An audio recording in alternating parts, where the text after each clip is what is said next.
Hey everyone, Pugs here with 2 new reviews for y'all, and I'm not alone. Today Spongyreviews has hopped back on the channel to talk about To Love a Patty with me.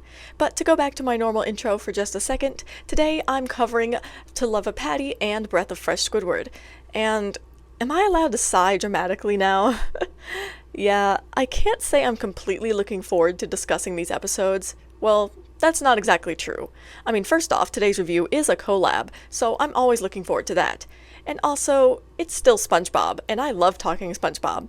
Fun fact, but these reviews were remarkably long at the time I originally reviewed these episodes back on the forum. And then, before I give the floor to Spongyreviews for his section of the video, and before I start pulling out my hair, start reviewing these episodes, I've gotta say, like always, thank you to everyone watching today. And of course, thank you to everyone who comments and likes on my videos, because I love any sort of interaction whatsoever. And thank you Spongyreviews for hopping back on the channel for this collab. And with that, I'm gonna let Spongyreviews get us started with his thoughts on To Love a Patty. Hello, it's me Spongyreviews, and I'm back once again. It's been a while, hasn't it? I really just want to end up reviewing this episode very quickly because, spoilers, I do not like this episode at all, but I will talk about that in a bit, so let's get to the actual review. So the episode starts off with some okay singing. Someday I'm gonna make you my sweetie, not overtly, but surreptitiously. Drum solo!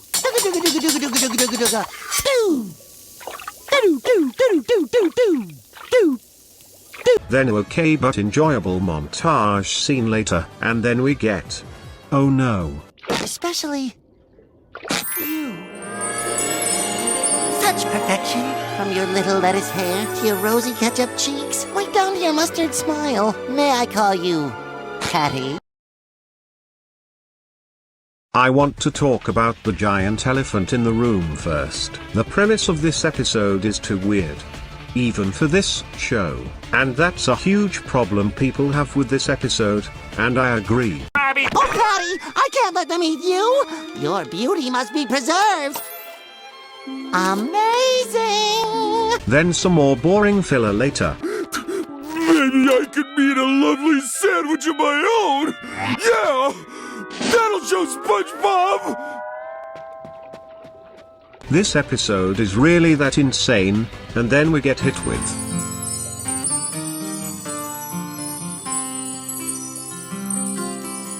Oh, baby, they may call me a fool,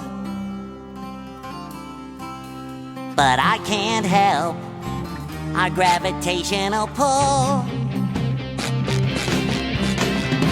Most infamous part of the episode aside from 2 scenes coming up, and be ready because this isn't the first time I'm gonna be talking about songs and season 5 on this channel. Also, this song is awful. There's nothing in the world I wouldn't do for you! Hey! Let go of her, you cat eaters! No! Get away! Hi-ya! Hi-ya! Wah-cha! Hi-ya! Hi-ya! Wah-cha! Ya-ya! Wah-cha! Wah-cha! Wah-cha! Ya-ya-ya-ya-ya-ya! What can I say about this scene that hasn't been said for like the 100th time? No scene in the show has made me as uncomfortable as this one. Then we enter the Krusty Krab scene, and not only do we get 1, we get 2, and even 3 consecutive close-up scenes in a row. And then in the end SpongeBob decides to just eat the disgusting thing, because why not? It's not like this episode wasn't gross enough. I really didn't like this one. It's the first post-movie episode to be a 0 out of 10. Anyways, time for your review, Pugs. Thank you for those scathing words, Spongyreviews. Very well said. So now it's my turn to take a crack at talking about this rather notorious episode. See, in a way, I'm excited because talking about infamous episodes can be pretty fun, as I said in my review of Boat Smarts, but it also does mean that I have to confront episodes that I may not like. Spongyreviews certainly isn't a fan of this one, and I can tell you right now that I don't blame him. It's not my cup of tea either. In fact, years and years ago, in 2018, when I first tried my hand at rating all the episodes of SpongeBob SquarePants, I rated this episode rather poorly, giving it a 2.6 out of 10. I can tell you now that my current score for this episode is different than that, but for for once I don't want to spoil things, and so I'll just leave that to the rest of the review. I will say this though, get ready for a soapbox. While watching the first minute of To Love a Patty, all I can think about is when a certain reviewer, who will not be named, got mad that SpongeBob sang the word surreptitiously, which Spongyreviews coincidentally put a clip of in his section. I feel like my knowledge of that old review makes this first part of the episode funnier to me, much like how the security system meme has retroactively improved that specific scene in Good Neighbors. This beginning part is fun enough. SpongeBob singing isn't, like, Grammy winning, but I thought the drum solo part was cute. And I liked the sequence of SpongeBob actually making the Krabby Patties. There were lots of fun visuals there. About a minute into the episode is when things start getting weird. That's something Spongyreviews and I agree on, and something many people have pointed out about this episode. Now listen, I love weird, but this episode is weird. SpongeBob literally falls in love with a Krabby Patty he created. Well, the episode calls it love, but I call it infatuation at best. But yeah, anyway, it's freaking weird. It's weird in Universe 2, which I think helps this episode quite a bit, or at least kind of anyway. And, you know, I think this is a perfect time for me to get on that soapbox I said I was going to have, so buckle up, kids. Okay, so the main thing I dislike about this episode is how heteronormative it is. And yes, I am going to say this, I don't care. Like, to make SpongeBob infatuated with Patty, they, of course, had to give this literal fucking sandwich a gender and feminine characteristics. Not that pronouns automatically equal gender, but I'm not going to pretend that this isn't the logic that most of society operates under. And honestly, I don't even like the idea of SpongeBob falling in love romantically anyway, because that is my Airways king. That's why I choose to think of SpongeBob's whole thing here as purely aesthetic attraction. Thank you very much, next caller. Alright, that's the end of my soapbox. I'll return to speaking about the events of the episode now. So, SpongeBob's whole motivation throughout this episode is to not let Patty be eaten, since he's in love with it. Squidward's comment about getting a refund from his therapist was really funny, and so was the bit with the fire. I love how Gary is the one to solve that issue, like, that's my goat, y'all already know. And because SpongeBob is so enthralled with this sandwich, he does the amatonormative thing of disregarding his friendships in favor of the sandwich, and his treatment of Patrick and Sandy is a low point, though it also gives us the hilarious line of, "I've been replaced by a sandwich!" So, you win some, you lose some. I won't quite say that this part of the episode is boring filler as my collabor did, but it isn't the most entertaining thing ever. We then move on to the next part of the episode, which is the song. Again, SpongeBob is infatuated with the sandwich, it's weird as fuck. When the song started up, I couldn't help but laugh, because if I didn't laugh, I'd cry. Every time he belts something, I just lose it. Now, this is where I'm going to have to disagree with Spongyreviews, because I can't lie, this song is actually kind of good. At least, it is if you don't take it at face value and realize the comedic potential of it. It feels like such a 2000s song, and I love how SpongeBob goes batshit and just kills a bunch of scallops. A bit darker in light of Rockabye Bivalve, which I've seen pointed out somewhere before. After the song ends, and as the episode goes on, we see how completely out of his mind SpongeBob is in this episode, gazing adoringly at a rotting sandwich. At least as we move on, I get a lovely surprise in the form of a gorgeous background shot of the Krusty Krab. Like those purples and those pinks? So amazing. Anyway, I love the little conversation between Mr. Krabs and Squidward. Squidward's actually got some great one-off comments throughout this episode, which is a highlight for sure. And then we're back to me having a weird feeling when the three are talking about SpongeBob dating. I just don't like it. SpongeBob and romance do not go together at all for me. Not because Airways people can't date, but because I see SpongeBob as an Airways character that doesn't date. Anyway, I loved that shot of SpongeBob looking like a dork. That was adorable. When SpongeBob brings Patty in, we get a kinda not funny moment between two background characters. It just kinda felt pointless. Mr. Krabs' comment was funny enough, though, at least. And also, I've just gotta say that this episode has some really great paintings going on, because that painting of Patty was so very nasty, but also great. And the second one was even grosser. I dig it. I understand that these gross-ups aren't for everyone, though. I love how SpongeBob bribes Mr. Krabs too, and I also like how we can tell SpongeBob knows that Patty is rotting, but he's also willingly blinding himself with his infatuation. That's actually some pretty nuanced and interesting writing. Now, it's nuanced and interesting writing that doesn't go anywhere, but at least it's still nuanced. After that, we finally get the moment we've all been waiting for, which is SpongeBob realizing that Patty is completely disgusting. I like how Mr. Krabs echoes Sandy's words from earlier, as that was a nice bit of consistency, and I love how dramatic SpongeBob is in eating Patty, which was gross, but necessary for SpongeBob to re-understand the order of things. To Love a Patty joins my growing list of episodes that I had once considered to be the scum of the earth because of popular opinion, and have now realized just aren't as bad as people have made them out to be. So yes, that means I am disagreeing with my collaborator pretty strongly when it comes to the final score of this episode. This episode actually has quite a few funny moments, and although the whole plot is weird as fuck, that actually isn't the issue I have with the plot, or at least not exactly. I think this episode would have worked so much better if the whole romantic aspect of it was scrapped, and instead SpongeBob just thought he crafted a sandwich so beautiful that it couldn't be eaten. So basically the exact same thing, just without any of the dating stuff. The worst thing about the plot, in my opinion, is again how heteronormative it is, and how much I don't like SpongeBob being portrayed with any kind of romantic interest. Just like with That's No Lady, I'm not at all surprised with these qualities of the episode. I mean, it's 15 years old and it comes from Nickelodeon, but that doesn't mean I have to like what I see. Thinking of it all together, To Love a Patty tries to do the weird and absurd comedy that I love to see from this show, but it fails because the plot does not work. And frankly, beneath all the weirdness, this episode is kinda a little boring. There's lots of moments where not much happens, and not in a good way like how season 1 had going on, and this is a problem that will become even more frequent soon enough.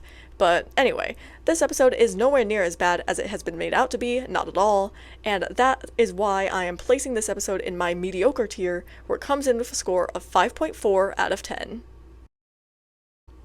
Well, if y'all thought To Love a Patty was the reason why I knew this video wasn't going to be a grand old time, think again, because it's time to cover another notorious episode, Breath of Fresh Squidward.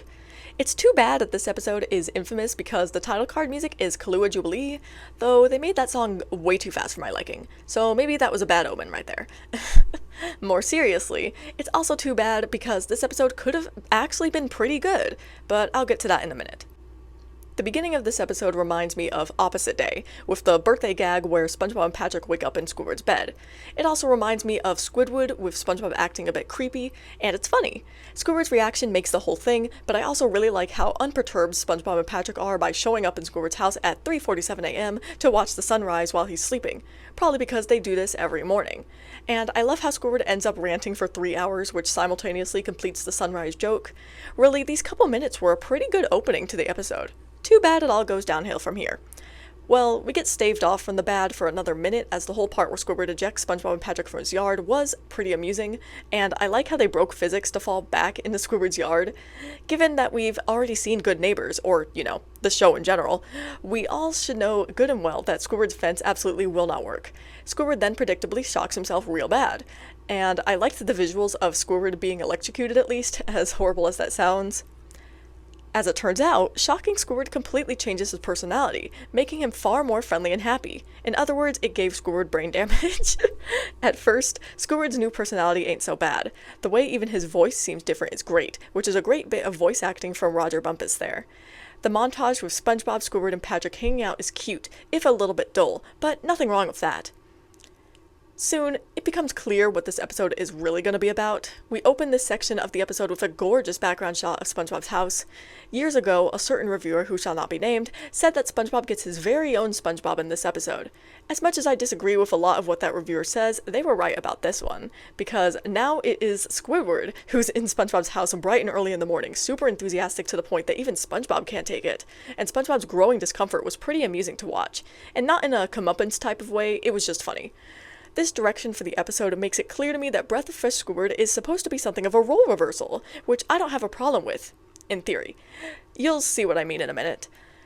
We then move to the Krusty Krab. Now, I'm going to be the first to say it. It really is fun to watch this role reversal between SpongeBob and Squidward. I love how SpongeBob decides to utilize Mr. Krabs against Squidward, because that was peak Troll Bob behavior, and I love to see the return of that. You can tell that it was Troll Bob because of that smug look SpongeBob had on his face. I also love how people are creeped out by Squidward's incessant happiness.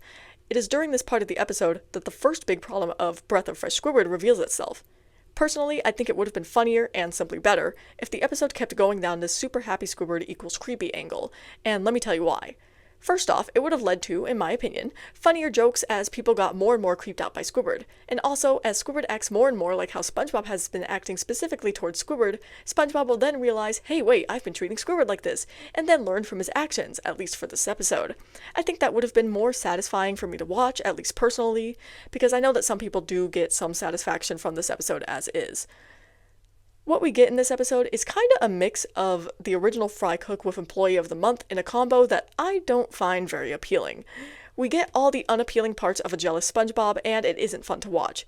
Although SpongeBob is being a pompous jerk here, it isn't fun to watch him lose anyway, so really it's just a lose-lose situation that I would have preferred been avoided. But that's just because I generally do not like seeing SpongeBob lose, as I've said before, because I do understand what this episode was doing. As it was a role reversal between SpongeBob and Squidward, it also reversed SpongeBob's constant winning and Squidward's constant losing.